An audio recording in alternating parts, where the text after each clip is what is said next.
Howdy y'all and season's greetings, ho ho ho and all that jazz. So I'm not sure who started the trend, but I just been tagged by the fantastically devious Dren Hanamada alongside RetroWolf88 to cover a game or franchise we would love to see to return, and a series that's currently going or is a frequent topic that we want to see more success in the future. Even though any of these that I'm about to say coming true can be anybody's guess or most likely a ridiculous pipe dream, but I'm allowed to have a few unreachable fantasies, right?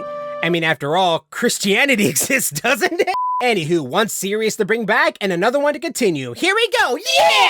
One series I would love to bring back, even though it's a fat chance, and if Xbox actually cared about IPs, a fast-paced racing game known as Quantum Redshift. Initially released on September 2002 and developed by Curly Monsters, it was made to compete with the Sony IP Wipeout. This was around the time when Xbox was shooting out so many IPs out of their butts that they needed a colonoscopy. Despite all the positive reception, the game still sold as poorly as my lack of health insurance. Thus, the planned sequel got canned, and the dev studio was forced to close its doors for good 2 games in. Now, I already made a Game Tech episode on this game a while ago, in case if you care, so I'm not going to stay on this topic for far too long, but here's a card right here in case if you're curious. Quantum Redshift is about racing with freaking hover ships across multiple racetracks around the world like America, Russia, Egypt, Australia, and Japan. All this fast-paced action while Junkie XL delivers some of the most boppin' chill beats, your ears will just ooze and bliss, as your eyes will just melt right out of your sockets just by how fast this game can get.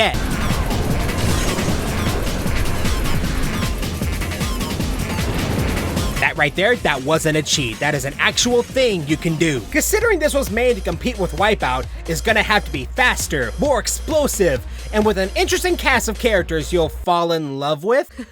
Your overconfidence is going to get you into trouble, Jordan. You're not as good as you think. You speak well and your people listen. It's a pity you're a lousy pilot. Jealousy won't help you win. Besides, I can't help it if I'm twice as good as you. Everyone's an insufferable dickhead. Yeah, its main purpose was to compete with another IP, but then again, what's another game IP we all know and love dearly that was only created to rival the Godfather of video games? This game needs to be at least brought up once in a while. It's so rare to see that only for Xbox stamp on a good game for once. Maybe it's just me being a huge sucker for futuristic racers, but I can't deny by just looking at this game out of context, it's just cool. It looks so freaking cool.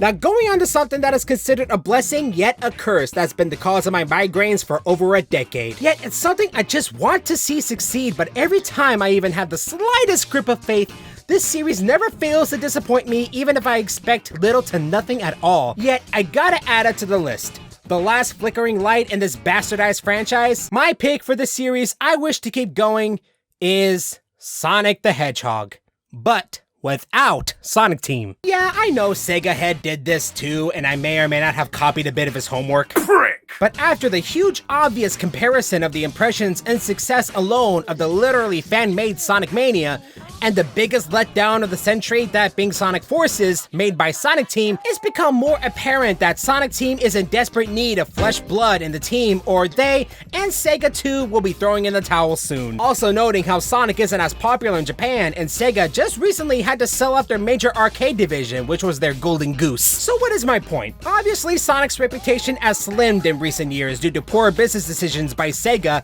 and unpassionate developers taking up the majority of Sonic Team. But Sonic has instead made a grand resurgence when it comes to fan games. Games made by fans and for fans. A tagline belonged to Sonic Mania, and it bloody shows. What if Sega wasn't so stuck up and pulled through with a deal to bring the Sega IPs to the PlayStation? Perfected platforming and speed mixed together. Why head for the goalpost when the entire level is just fun to run around? A 3D game where you don't have the square button to do the work for you. A hand-drawn Sonic game. Also, speaking of that, there's Sonic Freedom. Also games that are inspired by Sonic, like Planet Freedom and Spark the Electric Jester. Or the freaking creator of Sonic himself creating a new IP for Square Enix, Battleland Wonderworld. I feel like it's us fans, and also the comics, that keeps this franchise alive out of pure love and passion.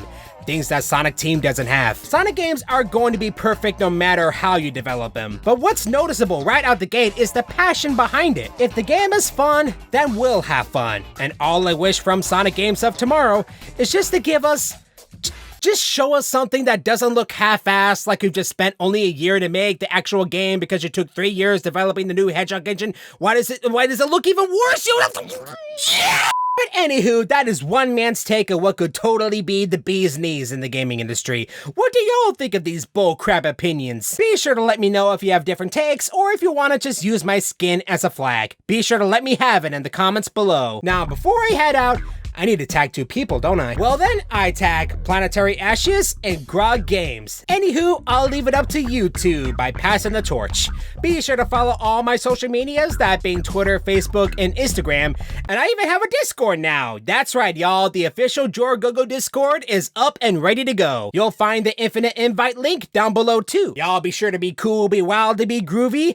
Later, bitch nuggets! Up.